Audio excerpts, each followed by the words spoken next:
My name is Randy, 34 years old, and I went from being the family disappointment to owning Mountain Peak Resort, the same luxury destination my mother loved visiting without me.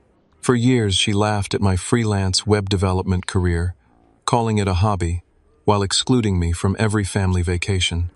She never believed I could succeed without a real job. What she didn't realize was that her constant rejection only fueled my determination to prove her wrong in the most spectacular way possible. Before I tell you how I transformed from the family disappointment to the owner of Mountain Peak Resort, let me know where you're watching from and hit that subscribe button if you've ever had a family member who refused to believe in your dreams. I grew up in a middle-class neighborhood in Boulder, Colorado, with picturesque mountain views that most tourists would pay thousands to wake up to every morning. Our family consisted of 4 people. My father, Thomas, a dedicated accountant at a local firm. My mother, Margaret, a high school English teacher, obsessed with appearances and status. My younger sister, Allison, and myself. From the outside, we probably looked like the perfect American family, but appearances can be deceiving. My mother, Margaret, had very specific ideas about success. In her mind, respectable careers came with titles, offices, and steady paychecks. She valued stability and conventional paths above all else. Doctors, lawyers, professors, and executives earned her approval. Anything creative or non-traditional was dismissed as frivolous or temporary. "People need to see that you're successful," she would often say while straightening my father's tie before company gatherings. Perception becomes reality. My father, though more supportive of my interests, rarely contradicted my mother. He would offer encouragement in private but remained silent when Margaret dismissed my accomplishments. His conflict-avoidant nature meant he prioritized household peace over defending me. "Your mother wants what's best for you," he would say after particularly harsh criticism sessions. "She just expresses it poorly sometimes." My sister Allison, 2 years younger than me, quickly learned the formula for parental approval. She joined the right clubs, pursued the right hobbies, and eventually chose the right career path in hospital administration. She became the golden child, simply by following the blueprint my mother had designed. I discovered my passion for web design during my sophomore year of high school in the early 2000s. Our computer lab had just been updated, and I found myself spending lunch periods experimenting with basic HTML. What started as curiosity quickly evolved into obsession as I taught myself to code using library books and online tutorials. By junior year, I had created websites for my history teacher's classroom, the school chess club, and even a local coffee shop whose owner had been impressed by my initiative. I was proud of my work and excited to show my parents what I had accomplished. One evening at dinner, I nervously announced I had something to share. I connected my laptop to our living room television and pulled up the coffee shop website I had designed.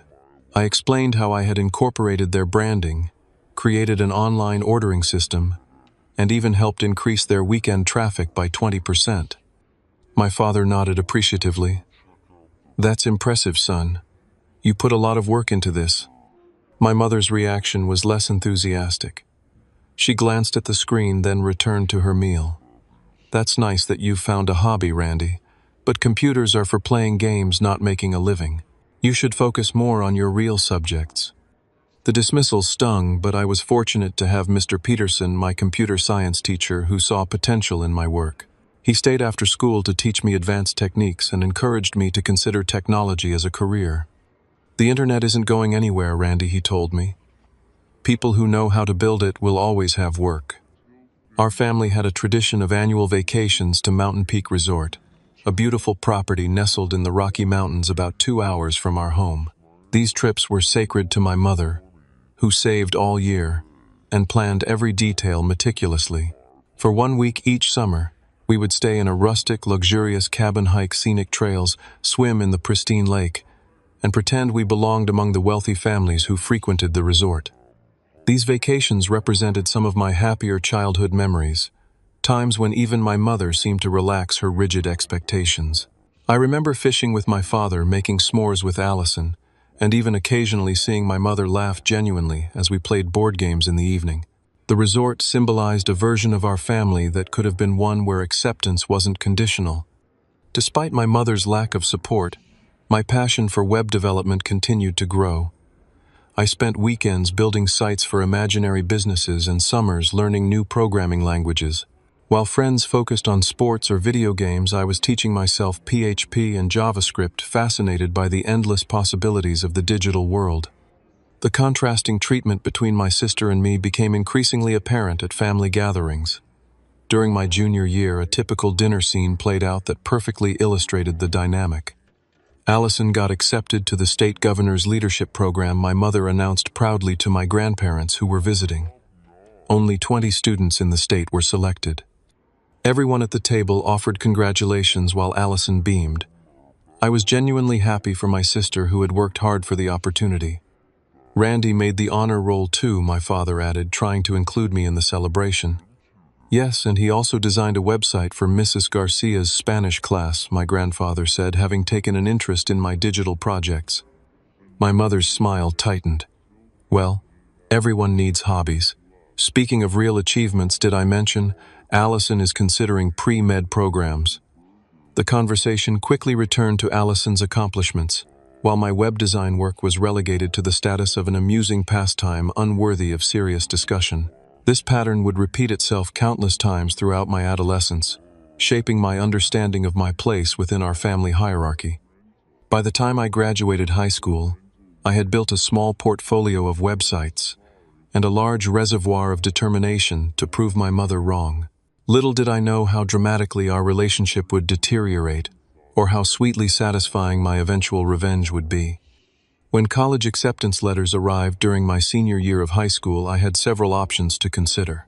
My grades and test scores had opened doors to some respectable institutions, including a business program my mother heavily favored. But I had my sights set on the computer science department at Colorado State University, which had one of the better tech programs in the region. Business is versatile, my mother argued during what became a series of tense discussions. Computer science will limit your options. Technology changes so fast you could study for 4 years and graduate with obsolete skills. What she failed to understand was that adaptability was precisely what attracted me to the field. The constant evolution meant those who could learn quickly would always find opportunities. Despite her persistent pressure, I enrolled at CSU as a computer science major. My father, in a rare moment of parental backbone, supported my decision by pointing out that technology jobs were among the fastest-growing sectors. "The boy needs to follow his interests, Margaret," he said during our final family discussion on the matter. "He's the one who has to live with his choice." My mother responded by giving me the silent treatment for 2 weeks before my departure for college. University life offered a refreshing change from the constrained atmosphere of home. For the first time, I was surrounded by people who shared my interests and spoke my language. In study groups and computer labs, my skills were respected rather than dismissed. Professors encouraged innovation rather than conformity. Yet even in this supportive environment, my mother's voice remained in my head. During our weekly phone calls, she never failed to mention cousins or family friends who were pursuing serious degrees in medicine, law, or finance. "Your cousin Bradley just got an internship at Goldman Sachs," she mentioned casually during my sophomore year. "Starting salary for those positions is 6 figures after graduation. Something to think about." What she didn't know was that I had already begun finding my own path to success. During my second semester, I had stumbled upon the world of freelance web development through an online forum. A small business owner was seeking help building an e-commerce site, offering $500 for what seemed like a straightforward project. With nothing to lose but time, I submitted a proposal and was shocked when I was selected. I spent a week between classes building the site, delivered it on time, and received my first professional payment. The feeling was indescribable, a combination of pride, validation, and excitement. This wasn't just lunch money, this was real income, earned through skills I had taught myself. That first project led to a referral, which led to another. By junior year, I was earning enough through freelance work to cover my living expenses. I created a system where I could balance my coursework with client projects, often working late into the night, but thriving on the challenges each new website presented. My graduation day should have been purely celebratory, but my mother found ways to diminish the achievement. As relatives congratulated me on my computer science degree, She interjected with comments like, "Yes, he's good with computers. We're hoping he'll find something stable now that the college phase is over." The college phase. As if my 4 years of dedication to learning programming, database management system architecture, and user experience design were equivalent to an extended adolescent rebellion. The weeks following graduation became a battleground over my future. My mother had arranged an interview for an entry-level position at the insurance company where her friend's husband worked. When I explained that I planned to pursue freelance web development full-time, her reaction was immediate and harsh. "Freelance isn't a career, it's what people do between real jobs," she said, her voice rising. "No benefits, no security, no retirement plan. You might as well tell me you're going to play video games professionally." My father predictably expressed concern while attempting to remain supportive. "It's a big risk, son. Maybe consider a steady job while building your business on the side."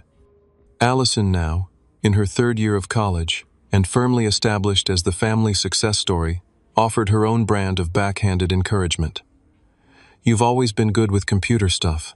Maybe you could do this until something better comes along."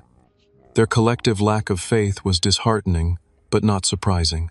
I had spent years in an environment where my passions and abilities were systematically undervalued. But something had changed during my time at university. I had found my confidence and built evidence that my skills had real market value. I rented a small 1-bedroom apartment in Denver's Capitol Hill neighborhood, an area popular with young professionals and close enough to downtown to meet clients easily. The space was modest, just 600 square feet, with outdated appliances and temperamental plumbing, but it represented freedom. For the first time, I could arrange my life around my work rather than conforming to others' expectations. Those early months of full-time freelancing were challenging. Without the structure of school, I had to create my own routines and deadlines. Some weeks brought multiple projects and comfortable income, while others left me anxiously checking my email for potential leads. I learned to manage feast or famine cycles, saving during prosperous periods to cover the inevitable slow times. Finding clients required persistence and creativity. I attended local business networking events, joined professional associations, and optimized my portfolio website to attract search traffic. Each project completed led to testimonials, which led to referrals, slowly building my reputation in the Denver tech community. Family gatherings during this period became increasingly uncomfortable. My mother's inquiries about my work always carried the same subtext. When would I give up this experiment and get a real job? Thanksgiving dinner. My first year post-graduation featured a particularly pointed exchange. "So how's the computer thing going?" my aunt asked politely as we passed dishes around the table. Before I could answer, my mother interjected, "He's still doing that freelance thing. We're hoping it's just a phase while he figures out his career path." I maintained my composure, though my knuckles whitened around my fork. "Actually, I just completed a project for a restaurant chain that's expanding nationally. They've asked me to handle websites for all their new locations." "That's wonderful, dear," my grandmother said. My mother smiled tightly. "Yes, but nothing beats the security of a good company job with benefits. Randy's father has been with the same firm for 25 years. The conversation moved on, but the message remained clear: no matter what I achieved as a freelancer, it would never meet my mother's definition of success. Rather than discourage me, her dismissal strengthened my resolve to build something undeniably impressive. The next 3 years marked a period of steady growth for my business. What began as one-man operation gradually evolved into something more substantial. I developed systems to streamline my workflow, created proposal templates that improved my client conversion rate, and invested in professional development courses to expand my technical skills. My workdays fell into a productive rhythm. I would wake at 6, exercise at a nearby gym, and be at my computer by 8. Mornings were dedicated to client communication and administrative tasks, while afternoons and evenings were reserved for focused development work. As simple as it sounds, this consistency was crucial to my early success. I diversified my services beyond basic website creation to include e-commerce implementation, custom application development, and digital marketing integration. This expansion allowed me to increase my rates and take on more complex, lucrative projects. One pivotal moment came when a local outdoor equipment retailer hired me to rebuild their online store. The owner had been disappointed with an expensive agency that had delivered a beautiful but functionally flawed website. I spent 2 months restructuring their e-commerce platform, fixing payment processing issues, and optimizing the site for mobile users. The results exceeded everyone's expectations. Online sales increased by 70% within the first quarter after launch. The owner was so impressed that he referred me to several business associates, including the CEO of a regional sporting goods chain with 30 locations across 3 states. This referral became my first 5-figure project. The sporting goods company needed a comprehensive digital solution that included inventory management, customer accounts, and synchronized pricing across physical and online stores. The complexity challenged me to expand my capabilities and even bring in specialist contractors for certain elements. Successfully delivering this project marked a significant milestone. Not only did it substantially increase my income, but it also positioned me as a developer capable of handling enterprise-level work. I was no longer competing with hobbyists for small business websites. I had entered a new tier of the market. This professional momentum coincided with my first major financial achievement, paying off my student loans 3 years ahead of schedule. I remembered the day clearly, sitting at my desk and making the final payment online. A weight lifted from my shoulders as I realized I had accomplished something meaningful through my hobby job, as my mother called it. I wanted to share this milestone with my family, so I called home that evening. My father answered and offered genuine congratulations. "That's fantastic, son. Not many people your age can say they're debt-free." When my mother took the phone, her response was predictably underwhelming. "That's nice, dear. Did you hear that Allison got promoted to department coordinator? She'll have 3 people reporting to her now." I swallowed my disappointment and asked about their summer plans, which led to an unexpected revelation. "We're actually finalizing details for our Mountain Peak trip next month," my mother said. "The resort has been renovating some of their premium cabins, and we managed to book one with a lake view." I waited for an invitation that didn't come. "That sounds great. When exactly are you going? I might be able to join for part of the week if I arrange my project schedule." An awkward pause followed. "Oh, I thought your father mentioned it. We've already confirmed the reservation for just the 3 of us. The cabin only accommodates 3 people comfortably, and we assumed you'd be too busy with your website work." The exclusion stung more than I expected. Our family had been visiting Mountain Peak Resort every summer since I was 8 years old. It was tradition, a rare constant in our family dynamic. Being deliberately left out felt like the clearest indication yet that I was no longer considered an equal member of the family. Later that week, I called my father when I knew my mother would be at her book club. His discomfort was apparent as he attempted to explain the situation. "Your mother thought." He began, then paused. "The truth is, Randy, she specifically requested a smaller cabin this year. She said something about you probably not being able to afford your share with your unstable income situation." The truth hit harder than any dismissive comment she had made before. This wasn't just about my mother not respecting my career choice. She was actively excluding me based on assumptions about my financial situation, assumptions she had never bothered to verify. I could have corrected these misconceptions, shown her my banking statements or client contracts. I could have offered to pay for the entire family vacation to prove my point. But something inside me hardened that day. If my success wasn't visible enough to earn basic inclusion in family activities, perhaps it wasn't worth trying to prove anymore. Instead of confronting my mother, I channeled my hurt into my work. I extended my office hours, took on additional projects, and pushed myself to excel in every aspect of my business. My apartment became little more than a place to sleep as I poured my energy into building something undeniable. This dedication paid off in tangible ways. I upgraded to a better apartment in a trendy neighborhood, bought a new car to replace my college clunker, and started investing a portion of my income in retirement accounts and stocks. Externally, I was displaying all the markers of success that should have impressed my status-conscious mother. Yet none of it seemed to register. When I drove my new Audi to a family dinner, my mother merely commented that leasing luxury cars was a poor financial decision. When I mentioned I was considering buying a condo, she warned about the housing market being unstable and the dangers of mortgages for people with irregular income. The pattern of exclusion continued the following year. I discovered through social media that my parents and sister had taken a cruise to Alaska, another family trip planned and executed without my knowledge. When I called to ask about it, my mother offered a flimsy excuse about last-minute arrangements and assumed scheduling conflicts. "We figured you wouldn't be able to get away from your computer long enough," she said with a laugh that contained no actual humor.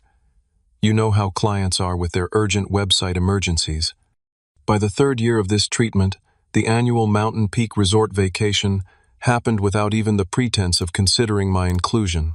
I only learned about it when my sister posted photos online with the caption, "Annual family tradition continues." The images showed my parents and sister, smiling by the lake where I had learned to swim, eating in the restaurant where we had celebrated my 16th birthday, standing before the stone fireplace where we had taken family Christmas card. Photos for years. I felt like a ghost erased from my own family history. The resort that had once represented rare moments of family harmony now symbolized my deliberate exclusion from the inner circle. Throughout this period, my business continued to thrive despite, or perhaps because of my emotional struggles with family. Work became both escape and vindication, a space where my value was recognized and rewarded in ways my mother refused to acknowledge. Each new client, each successful project, each positive testimonial became another piece of evidence in a case my mother would never allow to be presented. The turning point in my career came unexpectedly through a connection made at a tech conference in San Francisco. I had attended primarily to learn about emerging web technologies, but during a networking lunch, I found myself seated beside Julia Winters, the Digital Transformation Director for Health Tech Solutions, a major company that developed software for hospitals nationwide. Our conversation began casually enough, discussing the morning's presentations and sharing industry observations. When she asked about my work, I described some recent projects, including a custom scheduling application I had built for a medical clinic in Denver. Her interest piqued. She asked detailed questions about functionality and user experience. "We've been looking for someone to revamp our customer portal," she explained. "Our internal team is swamped with the main product development. Would you be interested in discussing a contract arrangement?" 2 weeks later, after several video conferences and a detailed proposal process, I secured a 6-month contract with Health Tech Solutions. The project scope was larger than anything I had handled previously, and the compensation reflected that complexity. This single contract would generate more revenue than my entire previous year. The scale of the project necessitated expansion. I leased a small office space in downtown Denver and hired 2 junior developers to assist with implementation. My role evolved from hands-on coding to project management and client communication. For the first time, I was leading a team rather than working solo. The health tech project consumed my days and many nights, but the results justified the effort. We delivered the portal on time and under budget with functionality that exceeded the client's expectations. Julia was so impressed that she extended our contract to include additional features and ongoing maintenance. "You've accomplished in 6 months what our previous agency couldn't do in 2 years," she told me during our review meeting. "I've recommended your team to several colleagues in the industry. Those recommendations materialized into new opportunities. By the end of that year, my client roster included 3 Fortune 500 companies and several prominent startups. I had expanded to a team of 7 full-time employees occupying a larger office with views of the Rocky Mountains. My hobby had transformed into a legitimate digital agency. Financial success followed naturally. I experienced my first 6-figure year, then quickly surpassed that benchmark as larger contracts rolled in. I purchased a contemporary 3-bedroom condominium in one of Denver's most desirable neighborhoods, furnished it with pieces from local artisans, and finally felt established in both my career and personal life. With this newfound stability, I made one final attempt to bridge the growing divide with my family. The Christmas season seemed like the perfect opportunity for reconciliation. I decided to offer an all-expenses-paid family vacation to any destination of their choosing, a gesture that would both demonstrate my success and potentially rebuild our strained relationships. I announced this offer during Christmas dinner at my parents' home, the first family gathering I had attended in months. My father and sister responded with surprise and tentative interest. "You mean anywhere?" "Even internationally?" Allison asked, clearly impressed. "Anywhere you want," I confirmed. "I've had a good year, and I'd like to do something special for everyone." My mother set down her fork deliberately, her expression hardening.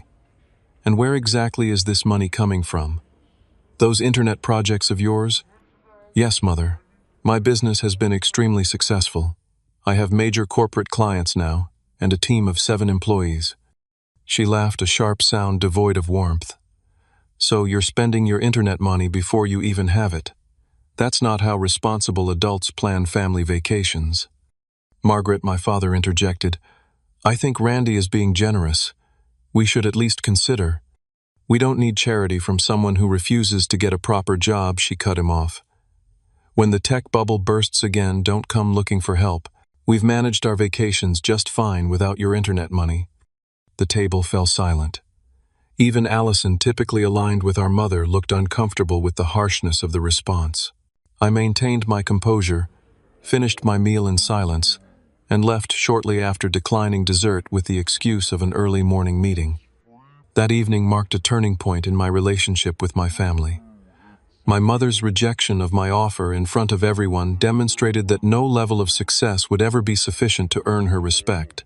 The problem had never been my career choice or financial stability. It was her fundamental inability to accept any path that deviated from her narrow definition of success. The incident became common knowledge among our extended family. My aunt called the next day to apologize for my mother's behavior. "She had no right to speak to you that way, especially after such a generous offer," she said. "Your cousin showed me your company website. What you've built is impressive, Randy." These supportive reactions from relatives only seemed to harden my mother's stance. She began excluding me not just from vacations but from all family gatherings. Holiday invitations stopped coming. Sunday dinners no longer included calls to check my availability. When my grandmother celebrated her 80th birthday, I received an invitation directly from her rather than through my parents, as would have been customary. The complete estrangement affected me more deeply than I wanted to admit. Despite professional achievements and financial security, the family rejection left an emotional void that success couldn't fill.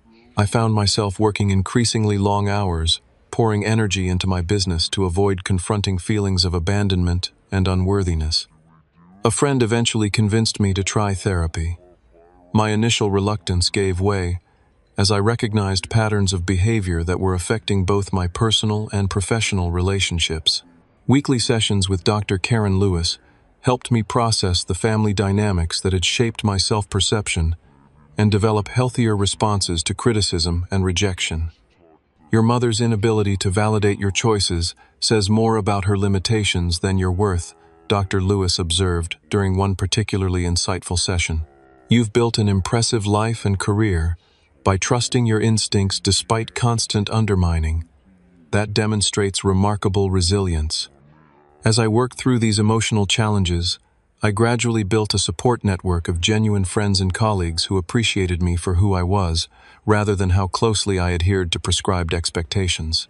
Weekend hiking trips, dinner gatherings, and even holiday celebrations with this chosen family provided the connection and acceptance I had long sought from my biological relatives. It was during this period of personal growth that I stumbled upon information that would ultimately lead to my most satisfying act of revenge. While browsing local business news, I noticed an article about struggling tourism properties in the Rocky Mountain region. Among the properties mentioned was Mountain Peak Resort, the very establishment that had been the site of both cherished childhood memories and painful exclusion. According to the article, the resort had been facing financial difficulties for several years. Decreased tourism following economic downturns, coupled with increased competition from newer luxury properties, had left the owners struggling to maintain profitability. They were considering selling to a development company that planned to demolish the historic main lodge and cabins to build modern condominiums. Something about this news struck a chord deep within me. The resort that had symbolized both family togetherness and painful rejection might soon cease to exist in its current form. The place where my mother had deliberately excluded me, year after year, could potentially become something entirely different, erasing even the physical location of those memories. As I sat in my office overlooking the Denver skyline, a plan began to form in my mind, a plan that would either bring closure to this chapter of my life or create the most satisfying revenge story I could imagine. The day after discovering Mountain Peak Resort's financial troubles, I contacted my business attorney, Sofia Rodriguez. Over lunch at a quiet restaurant near my office, I explained my interest in potentially acquiring the property. "This is quite different from your technology business," Sofia noted, raising an eyebrow. "Do you have hospitality experience I'm not aware of?" I smiled. "None whatsoever. But I have personal history with the resort and financial resources that might make this viable. I want to understand what we're looking at before the developers tear it down." Sophia agreed to make discreet inquiries about the property's situation. Within a week, she had compiled preliminary information that confirmed my suspicions. Mountain Peak Resort was indeed in serious financial distress, operating at a loss for the past 3 years. The current owners, an elderly couple who had managed the property for nearly 4 decades, were actively seeking buyers but preferred someone who would preserve the resort's character rather than demolish it. "The asking price is $4.2 million, Sophia reported. "Below market value for the acreage, but they need significant renovations. Development company offered 3.8, but plans to bulldoze everything. Owners are stalling, hoping for a preservation-minded buyer." The figure was substantial, but not outside the realm of possibility. My business had been generating healthy profits, and I had maintained disciplined personal finances despite my increasing success. I had investment accounts, substantial savings, and excellent credit that could help secure financing. Over the next month, I immersed myself in research about resort management, property investment, and the regional tourism industry. I consulted with financial advisors, contacted commercial real estate experts, and even hired a hospitality consultant to assess the property's potential under new management.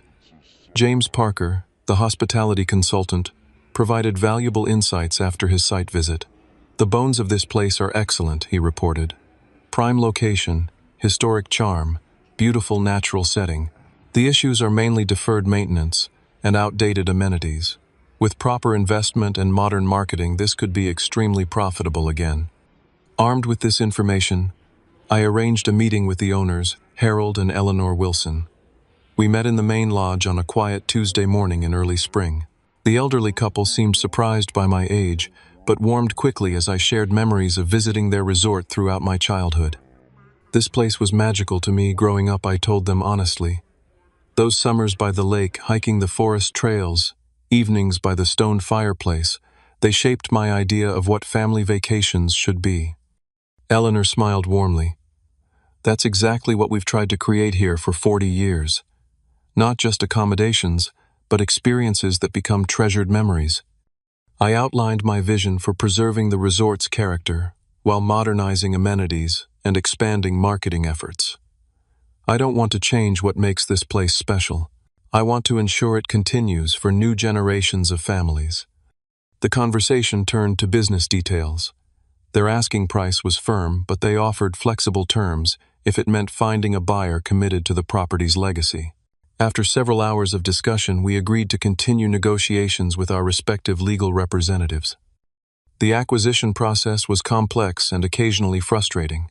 Commercial property purchases involve extensive due diligence, environmental assessments, zoning reviews, and countless legal documents.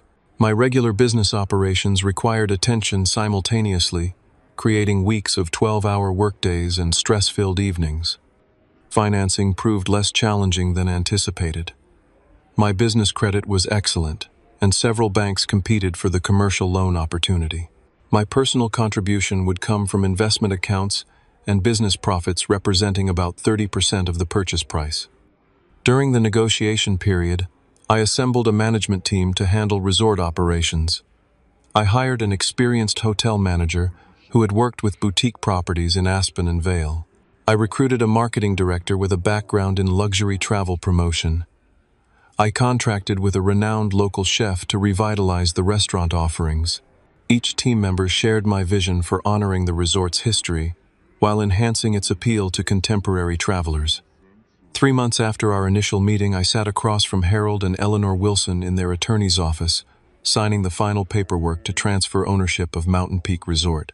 The purchase price was $4 million with a structured payment plan that provided the couple with retirement security while making the acquisition manageable for me. "We feel good knowing the resort will be in caring hands," Harold said as we shook on the deal. "Your plans respect what we've built while securing its future." Eleanor added, "We hope you'll find as much joy in this place as we have." What they didn't know, what no one knew except for my closest confidants, was the personal satisfaction this acquisition represented.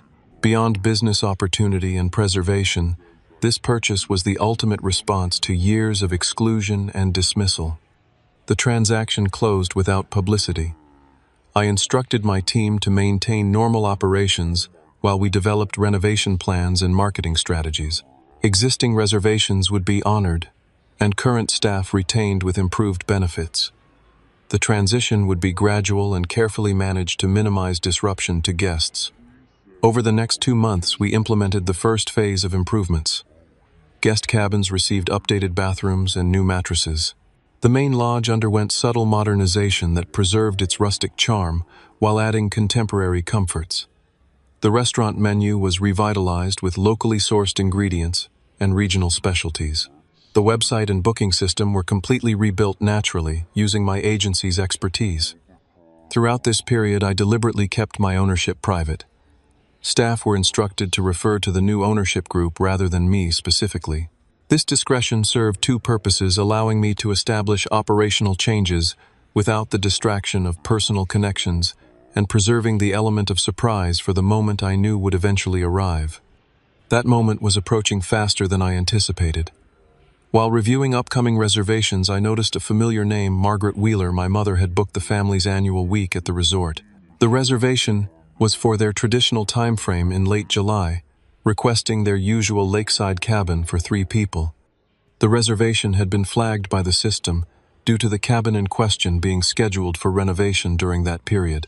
The booking manager had emailed my mother explaining the situation and offering alternative accommodations at a discounted rate. According to the notes, my mother had responded with characteristic entitlement, insisting on her preferred cabin and citing their long history as loyal guests. As I stared at the reservation details on my computer screen, a complex mix of emotions washed over me. Here was the perfect opportunity to reveal my ownership in the most dramatic fashion. The family that had excluded me from their annual retreat would now find themselves potentially excluded from the very property they cherished. I called the resort manager into my office. "The Wilson family reservation next month," I said carefully. "I'd like you to decline it." "Decline it, sir?" he asked, clearly confused. "They're apparently long-time guests. The previous owners left notes about their annual visits." "I'm aware of their history here," I replied. "This is a special situation that I'll handle personally. Please have all communication about their reservation directed to me." The wheels were set in motion for a confrontation 15 years in the making. As I finalized plans for the resort's grand reopening celebration, scheduled to coincide with what would have been my family's arrival, I felt a strange calm settling over me. Years of hurt and resentment were crystallizing into a single moment of perfect justice that I had never imagined possible. The call came on a Tuesday morning, exactly 17 days before my family's scheduled arrival at Mountain Peak Resort. I was in my office reviewing renovation progress photos when my assistant notified me that Margaret Wheeler was on the line demanding to speak with management about her canceled reservation. I took a deep breath, straightened my posture, and answered with my most professional voice. "This is Randy Wheeler, owner of Mountain Peak Resort. How may I help you?" A moment of silence followed then. My mother's voice tinged with confusion. "Randy, what are you talking about? I need to speak with whoever's in charge of reservations. There's been a mistake with our annual booking." "There's no mistake, Mother. I am the owner of Mountain Peak Resort. I purchased the property from the Wilsons 4 months ago." Another pause, longer this time. "That's not possible. You couldn't afford. I mean, this is ridiculous. Put the actual manager on the phone." I assure you this is not a joke. Mountain Peak Resort is now part of Wheeler Digital Properties, my company. The reservation department was following my explicit instructions when they declined your booking. Her voice shifted from confusion to anger. This is absurd. We've been coming to the resort for 20 years. We have a standing arrangement. I demand to speak with Harold Wilson. Harold and Eleanor have retired to Arizona. They sold the property to me, and I'm implementing various changes, including a more selective guest policy. Selective guest policy? Her voice rose sharply. What does that mean? Our family has a tradition at Mountain Peak. Yes, a tradition you've maintained by deliberately excluding me for the past 5 years. I thought you might appreciate the irony. The line went quiet except for her audible breathing. When she finally spoke again, her voice had that dangerous calm I remembered from childhood confrontations. Your father will hear about this. We're coming next week as planned. This childish stunt won't change anything. You're welcome to try, Mother. But I suggest saving yourself the drive. Your names have been placed on our restricted guest list. She hung up without another word. I sat back in my chair, heart pounding but mind clear. The confrontation had been briefer than I'd imagined, but no less satisfying. For the first time in our relationship, I held the power position, and we both knew it. I immediately called the front desk manager to warn him about potential issues. My family may attempt to make a reservation under a different name or show up without one. Under no circumstances are they to be accommodated without my direct approval. The following day, my father called. His tone was conciliatory, almost pleading. Randy, your mother is very upset about this resort situation. Surely we can work something out. This vacation is important to us. Was it important to include your son in family traditions? I asked, keeping my voice level. 5 years, Dad. 5 years of deliberate exclusion while you stood by silently. That was your mother's decision, not mine, he protested weakly. And your silence was a decision too. You chose peace with her over standing up for me every single time. He sighed heavily. What do you want from us, Randy? Nothing. That's the point. I don't need anything from you anymore, not approval, not inclusion, not even a relationship if it comes with conditional acceptance. I've built my own success despite being told repeatedly it wasn't real or valuable. After a pause, he asked, Is there any way we can still come to the resort? Your mother won't admit it, but this is hitting her hard. Good, I said simply. Maybe now she understands how it feels to be excluded from something that matters to you. Despite my warnings, my family arrived at Mountain Peak Resort the following week, pulling up to the entrance in my father's silver SUV, as if nothing had changed. I watched from my office window as they unloaded luggage with confident familiarity, clearly expecting to be accommodated despite our conversations. I had prepared the staff thoroughly for this possibility. The front desk manager, Michael, greeted them professionally, but firmly informed them that the resort had no available accommodations for them. My mother demanded to speak with management, and Michael calmly explained that the owner had left specific instructions regarding their party. When they refused to leave, I decided a face-to-face confrontation was inevitable. I walked calmly through the recently renovated main lobby, noting with satisfaction the impressed glances from other guests admiring the improvements. My family stood at the reception desk, my mother's face flushed with anger, my father looking uncomfortable, and my sister Allison checking her phone with apparent disinterest. Hello, I said as I approached. I believe Michael has explained the situation, but perhaps I can clarify further. My mother turned, her expression shifting from anger to shock as she recognized me in a tailored suit and resort name badge. You actually bought this place? She asked incredulously. This isn't just some stunt. Mountain Peak Resort is now part of my business portfolio, yes. We've invested substantially in renovations and service improvements. The property is performing quite well under new management. My father stepped forward, attempting diplomacy. Randy, we're already here. Surely you can find space for us just for this week, for old time's sake. I maintained professional composure despite the emotions churning beneath the surface. I'm afraid that won't be possible. As I explained on the phone, your reservation was declined, and we're fully booked with guests who received proper confirmation. My mother's voice rose, drawing attention from nearby guests. This is ridiculous. We've been coming here for 20 years. You're doing this out of spite. Actually, I'm doing this because it's my property and I decide who stays here, I replied calmly. Just as you decided who participated in family vacations. Several relatives from my mother's side had gathered in the lobby, having arrived separately for what was apparently a larger family gathering than I'd realized. My Aunt Catherine approached cautiously. Randy, is that really you? You own this place now. I nodded. Aunt Catherine, it's good to see you. Yes, I acquired the resort earlier this year. That's incredible, she said, genuinely impressed. Your web design business must be doing amazingly well. Digital solutions agency, I corrected gently. Yes, we've been fortunate enough to work with some major corporate clients over the past few years. My mother attempted to regain control of the situation. This is all very impressive, but it doesn't change the fact that we have a family tradition here that you're disrupting out of childish resentment. The irony of her statement hung in the air, drawing uncomfortable glances from extended family members who were aware of how I'd been excluded from these very traditions. My cousin Bradley, who worked in finance and had often been held up as a model of success, stepped forward. Aunt Margaret, from what I understand, Randy hasn't been included in these family trips for years. It seems like he's just maintaining the status quo you established. My mother's face reddened further as she realized she was losing the audience's sympathy. She turned to my father. Thomas, get the car. We're not going to beg for accommodations at a place that clearly doesn't value loyal customers. As they gathered their luggage, Allison lingered behind. She approached me cautiously while our parents headed toward the exit. Can we talk for a minute? Somewhere private. I nodded and led her to a small meeting room off the main lobby. Once inside, she studied me with new eyes. You really did it, didn't you? Everything Mom said you couldn't do. The successful business, the financial security, and now this. She gestured around us. It would seem so, I replied neutrally. I never thought.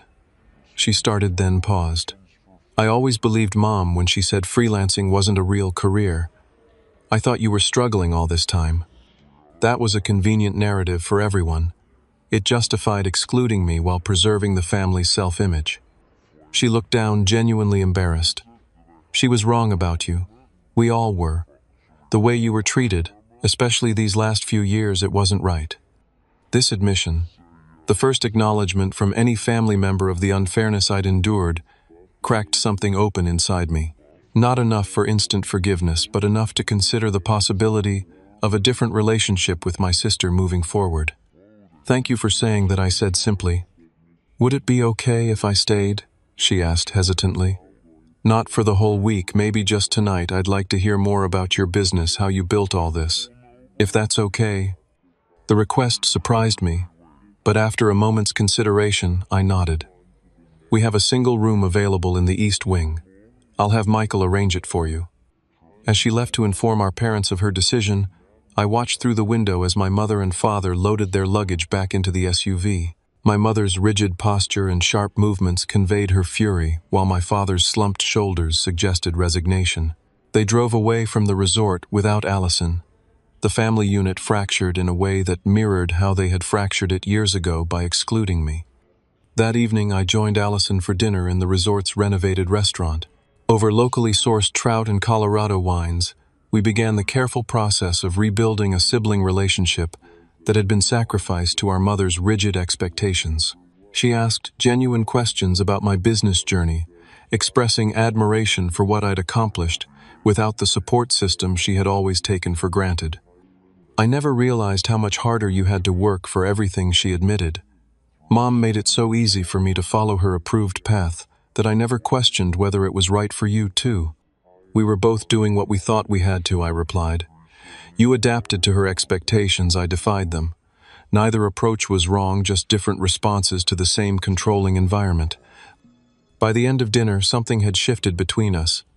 Not complete reconciliation, but the beginning of mutual respect and understanding that had been missing throughout our adult lives. When she departed the next morning, we exchanged phone numbers with a genuine promise to stay in touch independently of our parents. As I watched her car disappear down the resort driveway, I realized that my revenge had yielded unexpected results. I had purchased Mountain Peak Resort to make a point about success and exclusion, but in doing so, I had created an opportunity for rebuilding at least one family relationship on more authentic terms. In the weeks following the confrontation with my family, I threw myself into managing the resort's busy summer season. The renovations had been well received, with bookings exceeding projections and guest reviews, praising the perfect balance of traditional charm and modern amenities. What had begun as an act of revenge had evolved into a genuinely rewarding business venture. I established a routine of spending 3 days each week at the resort and the remainder at my digital agency office in Denver. The dual responsibilities were demanding but surprisingly complementary. My technology background proved valuable in modernizing the resort's operations, while the hospitality business offered a tangible counterpoint to the digital world I had inhabited exclusively for so long. As August transitioned to September, I noticed a subtle shift in my emotional landscape. The satisfaction of turning away my parents had been powerful in the moment, but the lasting impression was something more nuanced than simple revenge. For perhaps the first time in my adult life, I had demonstrated my worth, not through words or explanations, but through undeniable achievement. The need to prove myself to my mother began to fade, replaced by genuine pride in what I had built for my own satisfaction. This personal evolution coincided with a deepening relationship with my sister. After her unexpected stay at the resort, Allison and I began regular video calls that gradually rebuilding our sibling bond. She visited the resort again in September, this time bringing her fiancé James to meet me properly. "I never told you how impressed he was with your story," she confided during a hike on the resort's mountain trail. "After meeting Mom and Dad, he couldn't understand how we could be related to the same parents but have such different experiences." "Different children trigger different parental responses," I replied. "You fit her model of success, so she supported you. I challenged it, so she rejected me." "Still, it wasn't fair," Allison said firmly. "I've been doing a lot of thinking about how I participated in that dynamic without questioning it. I'm sorry, Randy." Her apology, offered without qualification or excuse, helped heal wounds I hadn't fully acknowledged. The relationship we began rebuilding was more authentic than anything we had shared growing up, based on mutual respect rather than comparative worth in our mother's eyes. October brought an unexpected development. My father called on a Tuesday evening, his voice hesitant but determined. "I've been doing some thinking, son, about everything that's happened, my role in it, how your mother and I treated you over the years." I remained silent, allowing him space to continue. "I failed you," he said simply. "I should have stood up for you, should have insisted you be included in family activities regardless of your mother's opinions about your career. I chose the path of least resistance, and you paid the price for my weakness." His candor surprised me. Throughout my childhood, he had been the peacekeeper who rarely expressed independent views, especially when they might conflict with my mother's firmly held positions. "I appreciate you saying that," I replied carefully. "It means something to hear you acknowledge it." "Your sister has been talking with me," he admitted. "She's helped me see things from your perspective. I wonder, would it be possible for me to visit the resort sometime? Just me. I'd like to see what you've built, maybe start to make amends if you're willing." The request stirred complicated emotions. Part of me wanted to maintain the protective wall I had built, while another part recognized the courage it must have taken for him to reach out. "I think that could be arranged," I said finally. "The fall colors are at their peak right now. It's a good time to visit if you can get away." He arrived the following weekend, driving up alone in his sedan rather than the family SUV. I met him in the lobby, noticing immediately how he had aged in the month since our confrontation. His shoulders seemed more stooped, his hair grayer at the temples. "This place looks amazing, Randy," he said after an awkward greeting. "You've made some impressive changes while keeping the character we always loved." I offered him a tour of the renovated facilities. As we walked the grounds, our conversation gradually eased from stilted politeness to more genuine exchange. He asked thoughtful questions about the business decisions behind various improvements, showing respect for my expertise in a way he never had before. That evening, we sat by the massive stone fireplace in the main lodge, the same spot where we had played board games during family vacations years ago. After a second glass of whiskey, my father opened up further. Your mother and I aren't doing well, he admitted. After what happened here, something broke between us. For the first time, I truly saw how she treated you, how I enabled it, and I couldn't unsee it. I'm sorry to hear that I said surprised to find I meant it. Don't be. It's been a long time coming. I've spent decades avoiding conflict, convincing myself I was keeping the peace when I was really just avoiding responsibility. He looked directly at me. I'm proud of you, son. Not just for your success, which is remarkable, but for having the courage to stand up for yourself in ways I never could. The acknowledgement so long withheld meant more than I expected.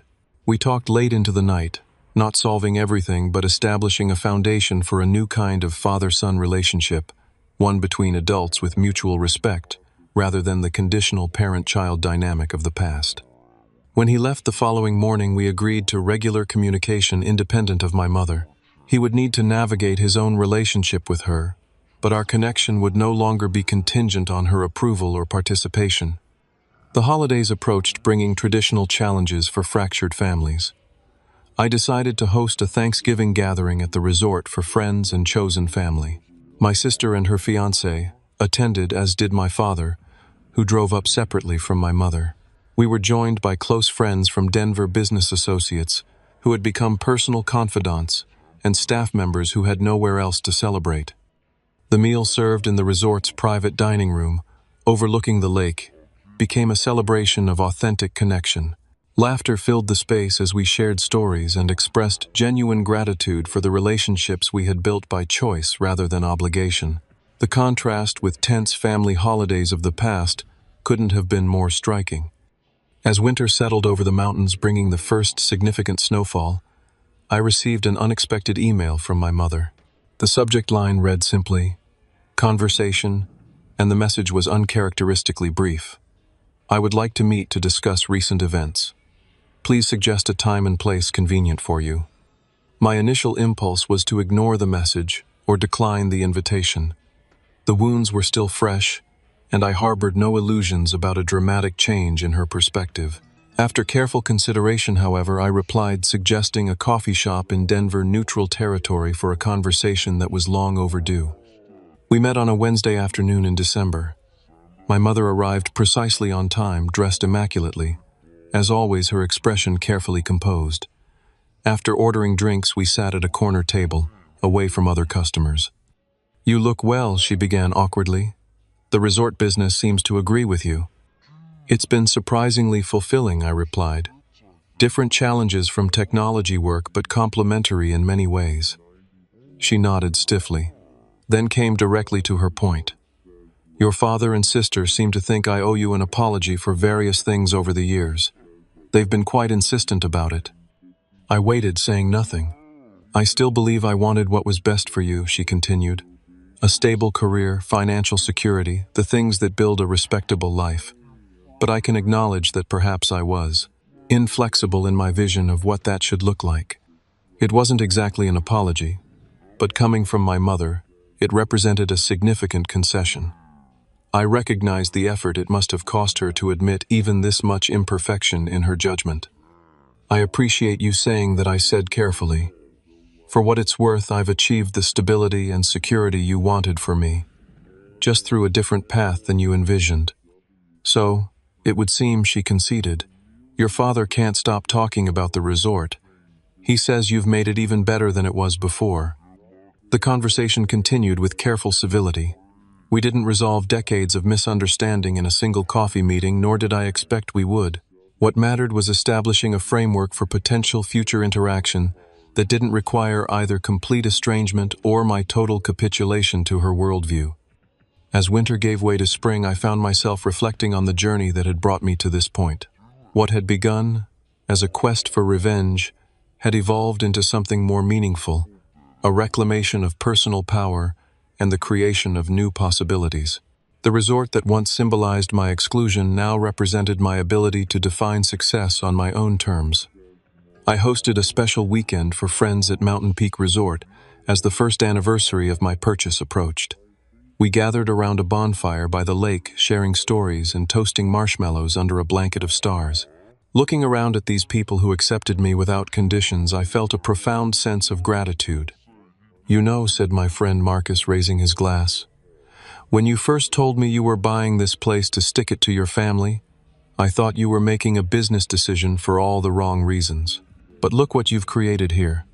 Something amazing came from that initial motivation. His observation resonated deeply. What began as an act of defiance had transformed into a source of genuine joy and connection. The resort had become not just a business success, but a physical manifestation of the life I had built, despite, or perhaps because of the obstacles placed in my path. The most profound lesson I learned through this journey was that true freedom comes not from winning approval or proving others wrong, but from releasing the need for external validation altogether. Success isn't measured by convincing skeptics of your worth, but by creating a life that aligns with your own values and brings genuine satisfaction. My relationship with my mother remains complicated, a work in progress with carefully maintained boundaries. My connections with my father and sister have deepened into something authentic and mutually supportive. The resort continues to thrive under my ownership, creating new memories for guests, while serving as a reminder of how far I've come. If there's one message I hope resonates with those who hear my story, it's this: your worth isn't determined by those who fail to see your potential. The opinions that once wounded you so deeply can become irrelevant when you build a life on your own terms. Sometimes, the greatest revenge isn't making others sorry, but becoming so completely yourself that their approval no longer matters. Have you ever had someone laugh at your dreams, or tell you that your chosen path would never lead to success? How did you respond to that negativity? I'd love to hear your stories in the comments below. And if this journey resonated with you, please hit that like button and subscribe to hear more real-life experiences.